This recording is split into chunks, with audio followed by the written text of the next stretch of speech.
Okay, so let's take a look at Facts on File, Bloom's Literature, and how you can use it for your literary periods assignment. Okay, so the easiest way to search, I think, is to go to the More tab and go to Movements. Okay, so this database already has a section of movements. And you'll notice here that there are a lot more literary movements than you've probably covered in class. And I actually think there are a couple that you may have been assigned that might not be on here. And if that's the case, you can go ahead and in the search bar just search it up here and see if you can find anything. And if you're not successful, it might be a better idea to use one of the other databases that I've talked to you about. Okay, so let's go ahead and choose Beat Generation for this example. Okay, notice up here if all the results, there are quite a few, but then it breaks it down into biographies and overviews.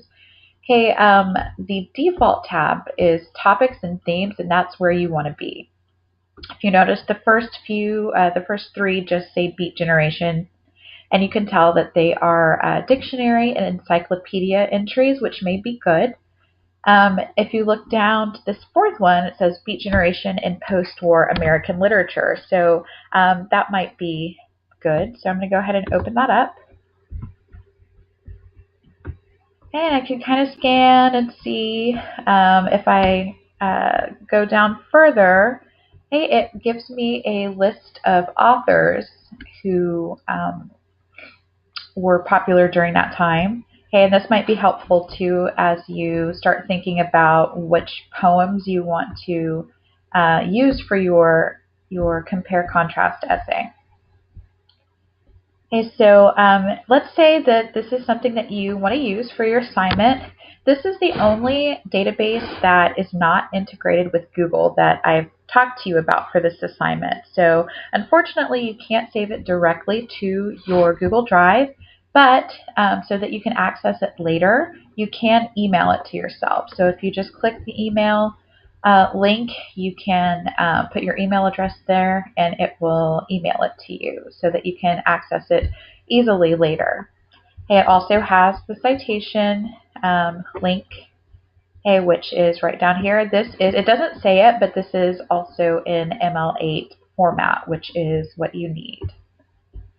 Okay, another good feature about this database, which will be helpful for you in the second part of your assignment, is that you can, under the More tab, go to Full Text Poems.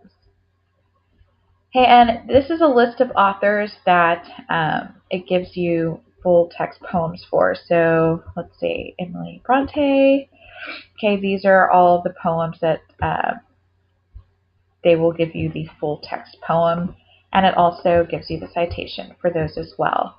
Okay, now this site does not have a huge